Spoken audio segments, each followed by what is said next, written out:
Okay, so we're going to start our panel discussion on the future of the Web for Development community. I think last conference we were discussing this in Nairobi in sort of a small group. It's great to have more people here so we can interact, get your impressions, and find out how we want to move forward. We had a bit of an adolescent moment, I think, in the community at the last conference, and I think there was a question about how we wanted to grow, where we wanted to go. What I hear from Nick is that seems to happen at the end of every conference. I think we'll ride it through today and find out where it takes us. I think one thing is that there's a renewed sense of purpose and determination, at least that I feel, among the community to continue. And I think we all share a common commitment to move forward and keep sharing on the communities of practice. I'm going to let Nick, we're lucky to have Nick Harrison here with us up on the panel, give us a little bit of an introduction into the history of the Web for Development community. This is the fifth meeting, as you know. Briefly, I'm going to introduce everyone who's up here so you know who we all are for your questions. Richard McIver is a web manager at the CEB and also the coordinator of the Web for Development community. David Galipeau is the chief of web communications at UNCTAD. Before he was at UNAIDS and has been a long active member of the community. Tim LaRose, web manager for UNOC, I can't say that word. UNODC, much better, yeah, in Vienna. Chris from IBE, UNESCO Institute in Geneva. And as I mentioned before, Nick Harrison from the World Bank. I'll pass the mic to you. Okay, can you hear me? Is that working? Apparently I didn't wear the right clothes, so I had to look this up separately. Very briefly, because I know we're running short on time, back in, I think this was 2002, we sat down and had a brief conversation with Mohammed Mushin, who was at that time the CIO of the World Bank and a very visionary person. And we were talking about how things work, and it came up that the heads of the web team, both in communications and on the IT side, were often getting phone calls from people both in the UN system and other development agencies about how did they approach things, what kind of technology were they using, how to deal with certain issues. And Mohammed said, well, why don't we just have a little conference and maybe we can invite central web teams from various agencies and let's just talk about that.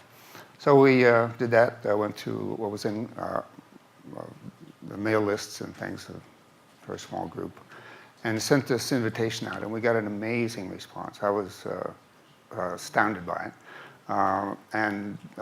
So we ran the first conference in Washington, got great attendance. People were saying this is something that's been needed for a long time. We had a pretty good agenda, but it was made up mostly of volunteers from the community. We just sent out an invitation as something we want to talk about, and the issues just emerged that were wonderful. And so we did it again. Mohammed again had a little bit of discretionary money, which was nice, and so he was able to invite some outside speakers. But again, we had a wonderful, wonderful turnout. And then we had some conversations with the UN. For various reasons, the bank reduced its role, and the UN was very, very forthcoming in taking the community on. Since then, as mentioned, we had 5 conferences, everyone knows that. But there's a couple issues I wanted to mention with regard to the community as a whole. I think we still have this remarkable enthusiasm and interest and ability to explore these issues. There have been some questions with exactly who are the members, what are we consistent, what constitutes Web for Dev. Initially, as I said, it was made up of central web teams. We were talking about people who ran from the center of the organization, the web operations, and those were the people we initially reached out to. So the first few years, that was mostly the people that came. We set up some community sites and some general parameters to try to define that a little bit further later, and we've had these discussions at the end of each session.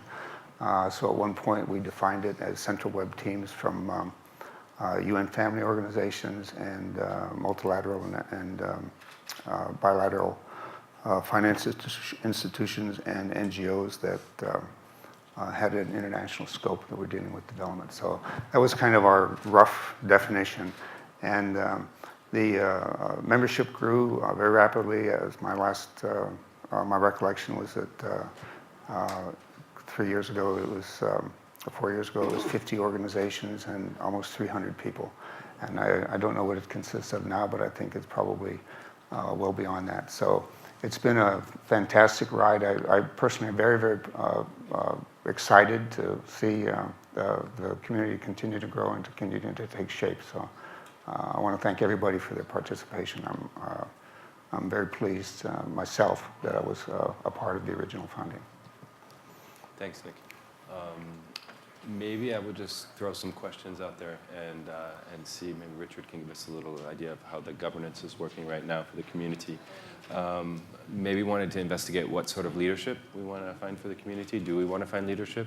Do we want to keep informal communities of practice and just build up a critical mass of content and then go forward? Do we want to formalize a web manager network? What are the rules of membership? Do we need some legitimacy? Do we want to go more for a grassroots model? So I'm just kind of dump that all out there and maybe ask Richard to jump on some of those.